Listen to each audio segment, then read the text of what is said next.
Brian Anselin from Line Run, and I'm here with my good friend Samantha Katz from Left Tackle Capital. Hello.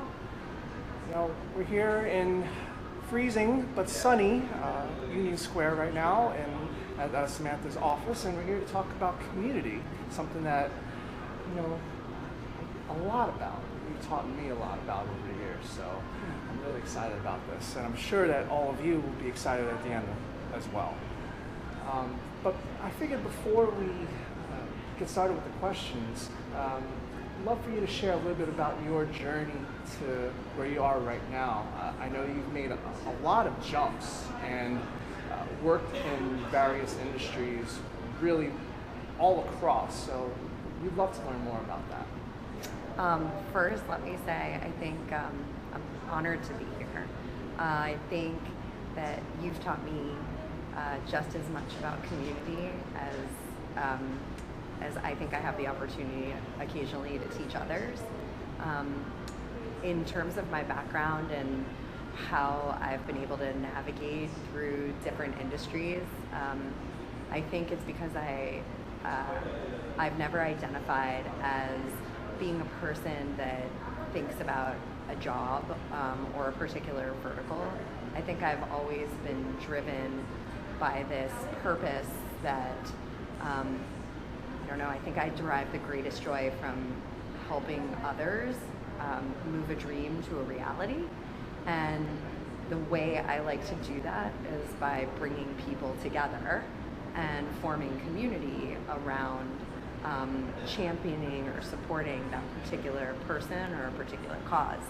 So the first industry that I really got to utilize that skill in was the music industry.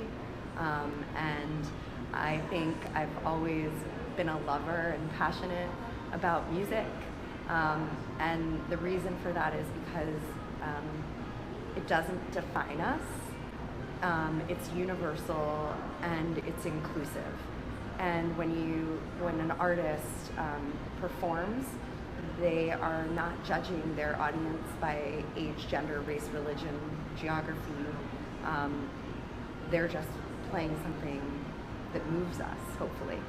And I think that role, or why I was drawn to the music industry, was because I got to be a part of supporting and nurturing that for emerging artists, shining a light on those that are invisible or just not seen. And then the next part of my journey took me really based on a passion that I also had discovered late in high school, inspired by somebody in my community at the time. I had a teacher that sat down with us who was teaching ecology my senior year of high school, and he handed us a project that included taking a piece of PVC pipe, tinfoil, saran wrap, and rubber bands, and asked us to build a water desalination plant, essentially. And we were split into teams, and we all failed at being able to do it. I mean, you should have seen us. We were, growing up in Florida, the sun will evaporate water pretty quickly, and so all of us were working on angles and how to construct this thing, and working in communities, you could say, because we were split into these teams, and you had to figure out how to come together to try to build something, and none of us got it right. And the teacher finally said, after a couple of days, "I'll show you how." And he dug 2 holes in the ground and very simply said, "This is the way the Army does it." And in that moment in time, I realized that our natural resources were really something precious, and I didn't think we were paying attention to them enough. And so I went to college with this idea of being an environmental engineer or scientist to save the planet. And interestingly, the concept of community became very apparent to me my freshman year of college. I think I was working in the music industry full time at that point, and I discovered how much people meant to me. I think I love to give hugs. I'm not really a handshaker, And part of the reason why I love to give hugs is because it brings people into your circle. It may also be because I grew up in Miami Beach where everybody is older, and so you have to get really close to hear them and let them know you're there for them. But in this freshman year of college, I was working with a lot of artists, and I realized how much I fed off the energy of people. Equally so to how I fed off the music. And so I went back to my teacher, the head of the department actually, who was focused on environmental science, and said, I don't think I'm supposed to be an engineer or scientist. I think I'm supposed to be a community builder. And I've looked all over Columbia University, and there's no major in community building around the environment. Could I build one? And she said, what would we call it? And I said, environmental policy. And it turns out that together, we created a community to build this new major for the university. And I didn't know how quickly it would go from idea to execution, but I ended up coming up with this idea of putting a price on the environment, and ended up being pulled to Wall Street because no matter what, I was trying to figure out how could you bring together the politicians, the scientists, the economists, all these different communities, and what would be the common code or the common language. And at the beginning of my sophomore year, I realized that money could be the common code. And so went to Wall Street with this concept and started to foster community and engagement around putting a price tag on the environment. And it's a long story, but 16 years later, I got to be involved in some pretty amazing markets and the rollout of interesting products. Built a community of thousands of clients who I still called friends. And 4.5 years ago, I decided to pivot again and ask myself the question, where do you go once you've climbed the corporate ladder? How do you transition and reset? And immediately I found myself going back to the word community. How do you rebuild or reform a community or start a community from scratch? And I started that journey 4.5 years ago by asking the question of everybody that I met, do you know anyone who's happy at work? And spent a year meeting people, hundreds of people, who were happy going to work, and formed a whole new community. I don't know, I've always just been one who's built community along the way, because I think together we can do more, together we're stronger, and imagine not just the two of us sitting here, but a community of people sitting here having conversations around how we can drive each other forward faster. Definitely. And you are really the personification of a builder. Thank you. You just go after it, and if you don't see it, you just make it. So it's really, really incredible. Thank you. As you've progressed and have had these various experiences from in school, in finance and energy, even from your work with the distillery, how has your perception or definition of community evolved through the years as you've had all these experiences, as you've met all these people, as you've built all of these communities? How has that changed? It actually has. I had a really big awakening this year with one community in particular. After that year journey of looking for who's happy in the world and what do they do, what makes them happy, I discovered that there was an anomaly in the data set of who I was meeting through the network effect. And the anomaly was, out of the hundreds of people that I met that year, only 12 were women. And I looked on LinkedIn and noticed that the 12 women didn't know each other, or at least they weren't connected there. Mm-hmm. And threw a cocktail party for them. Obviously in the alcohol business. I said I can throw a cocktail party for them, and I asked each of them to pick a calendar date a few months from the day I was sending that email, to be respectful of their calendars, given all the things that they had going on in their lives, and said, I think there's something really interesting happening here. Each of you are investing your human capital and financial capital in yourselves and others. And I think it's really important that we take a moment to toast or celebrate that success. And so I formed this community called Invest and Imbibe pretty much instantaneously without even knowing it, by asking them to come tell their stories. And it's sort of a happy and sad story, because the original day that I was supposed to bring them together, 3 days before my grandfather passed away.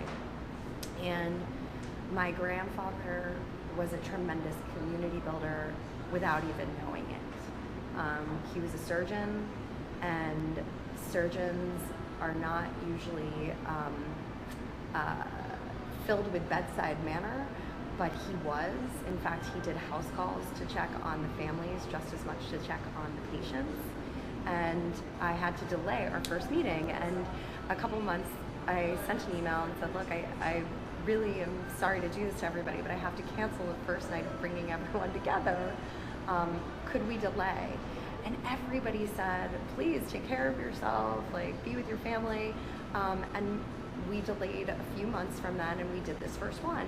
And fast forward 3.5 years later, this group has gone from the 16 original women that were there that night to now over 280 women. And I have learned a tremendous amount from them. But one of the things that I've learned that just sticks with me every day is the difference between networking and building community. A lot of people network. You and I could meet and we could have a conversation, or I could send you a LinkedIn, and you might be in the Rolodex of people I know. But when you build community, you're building culture. You're creating almost a living and breathing ecosystem or organism that has your back just as much as you have its back, or their back. And I love leading communities just as much as I love joining communities, just as much as I love following communities. And if there's one takeaway outside of this idea of the difference between networking and community building, the other thing that I've really started to identify myself as through this process of this community in particular is the desire of how to think through how to be a leader, and how I want to identify as a leader of community or communities. And I think for me personally, I want to be thought of as a learning leader, who's not necessarily there just leading and knowing it all, but somebody who's there and is vulnerable and authentic and has so much to learn from the community, just as much as I can give to the community. All right, so we've been speaking about community and how your journey has really informed you on what are the best ways to really go about building it, how to really develop these relationships, and also how to inform yourself to know when it's a good idea to start one, to end one, or even join one. So a lot of the people we're working with are either recent grads or in college or about to make a career move and pivot to another venture. And as they're moving towards this new venture or starting their career, from your experience, what's the best way for them to either build their community or start building their community and really developing those relationships to make it become a community? What's the best way to do that? So one of the things that I often think back on when it comes to college is how your community can start right then and there. Look around you, the people in your classes that have common interests, while they may not be employed today, may be employed in that vertical and maybe working alongside you, maybe hiring you, maybe a supplier that you want to bring in to your line of work or a service provider. So start from what's right next to you in this particular moment in time. Start with the people who you see every day and think through how your common passions and goals can bring you together to build your first community. And then think through how, if each one of you extended that by finding other people that you thought would be interested in the same things or like-minded, how you could expand that circle by activating each person to go out and have a conversation. And I think one of the things that is often a barrier to building community is just our own fear around getting out and talking to people. I happen to be one of those people that can be in an elevator and I fail at every elevator etiquette rule because you just want to move from first floor to 10th floor or 34th floor. And I'm thinking, what's on the 34th floor? And, what happens in that person's life? And so often I violate the etiquette rules by starting a conversation. I pretty much start a conversation wherever I go. I think people are just people. Doesn't matter whether they're a CEO of Fortune 100 company or a startup or a kid in elementary school. Every human being has a different lens and a different perspective. And as a learning leader and community builder, I'm interested in the diversity of thought and experience that people have. What really struck me when we were talking about that, you always try to find a way to start a conversation with someone. And it doesn't even matter if it's relevant to what you're doing or not, but having other people's point of view and incorporating it really does inform you of not only what you're doing, but also what else is going on in the world, and even just outside of your own little circle. A lot of the people that we're working with, students, the grads, the people who are pivoting in their careers, about to launch a new venture, all they've known, future leaders, all they've known is one or two, or they focus on several different things, like on very specific things. Aside from just getting the courage to just go up and talking to people, where should they look to change their perspective, to get more insight on things that they're interested in but they don't know anything about? Do they go online to LinkedIn? Do they go to an event? Is it a mix of both? Is it something else? All of the above. The answer is all the above. I would definitely start with what you know is the way you like to learn. I like to learn from talking to people. I like to learn from reading. I like to learn from going to events. I think you have to think of how you're processing the information and then think through what's the right setting for you to start to garner your confidence, to lean into that moment. And I was thinking about your previous question in relation to new jobs in particular. The culture of a company is often set by the leaders of that company. Essentially, they are the ones determining how that community is going to function. And sometimes people might not even associate the word community with job or with work, depending on what kind of culture is being set.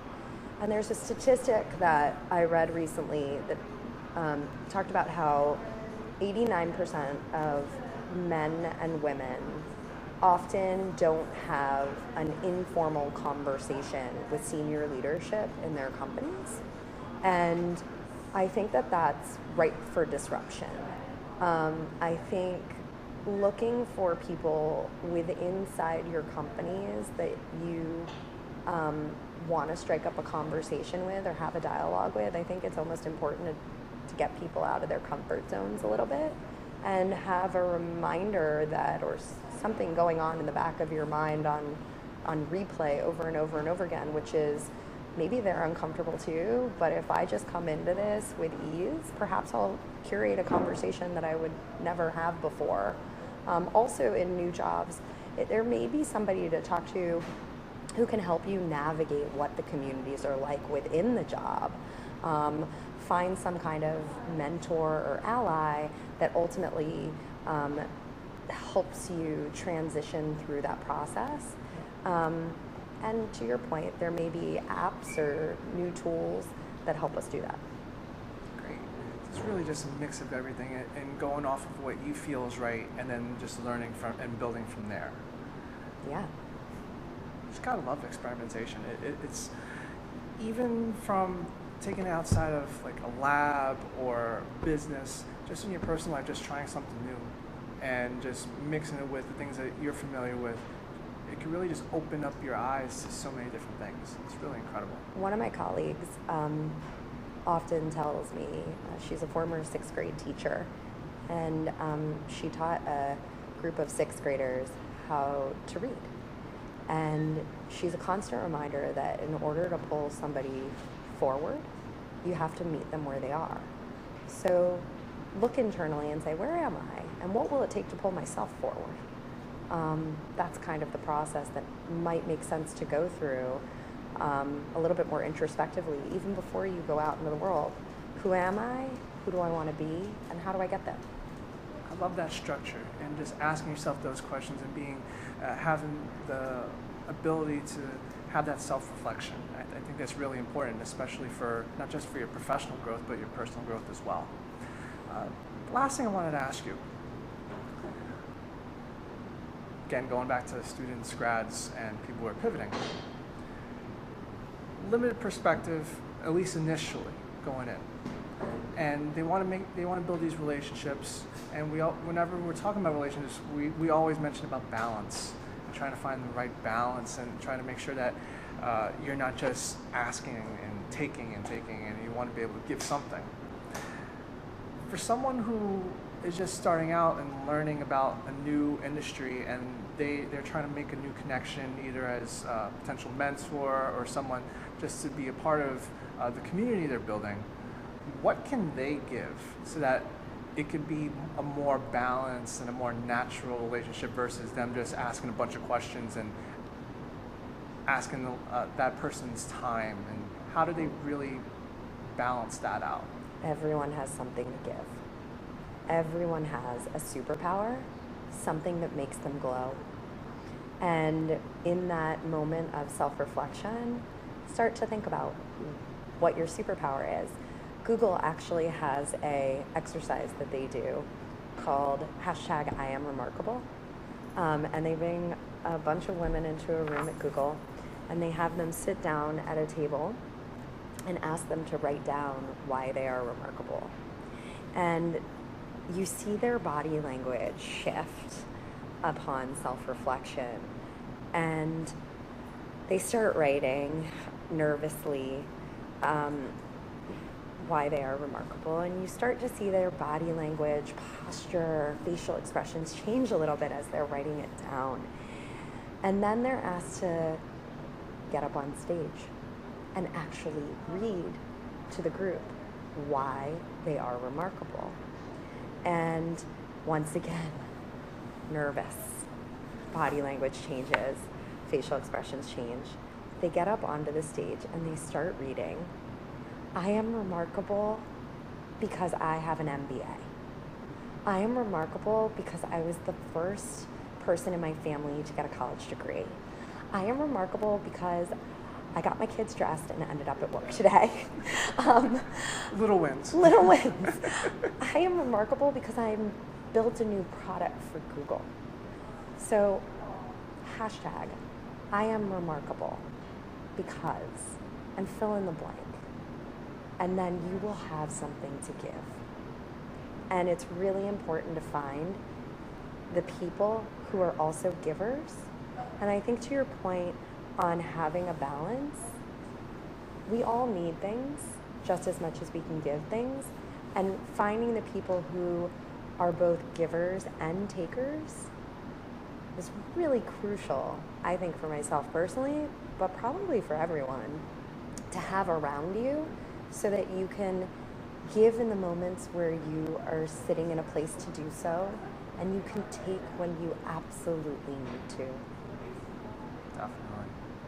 Love how you summarize it all up into a neat little package. Thanks, Brian. Thanks, Brian.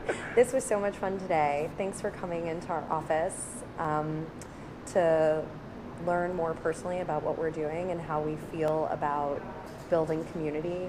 Everything that we're working on at Left Tackle Capital is about bringing together people within finance that have respect for one another, transparency in a work environment, and everything that we do is built upon collaboration. And it's so much fun to be in a place with you today where we're collaborating on a project. Definitely. And for our audience that's watching this, how can they reach out to you if they have any questions or just want to connect or learn more about what you're doing? So I'm on LinkedIn. She's definitely on LinkedIn. She's really good on it. I'm on LinkedIn. That's certainly a way to reach me. And actually, every Wednesday is my Say Yes Wednesday. So if somebody reaches out to me on LinkedIn and it's first come, first serve, I say yes to a 10 to 15 minute conversation. I love to learn from new people, as I said, and continue to expand the community. And I know that sounds like I'm taking from them, but I'm happy to give back with my time. You know, I'll end with this. As I mentioned in the beginning, we're in Union Square. Samantha started in music. Right downstairs is where the old Virgin Megastore used to be. Totally. So talk about everything coming full circle. You went from starting a community around music to being on top of a form of music, I call it palace because that's what it used to be, and building this whole other community that's going to really provide a great legacy and effectuate change throughout finance and the business world in the future. So thank you so much for your time. I really, really do appreciate it. I know everyone else does as well. Thanks, Brian, and thanks for listening. I look forward to hearing from all of you. Bye.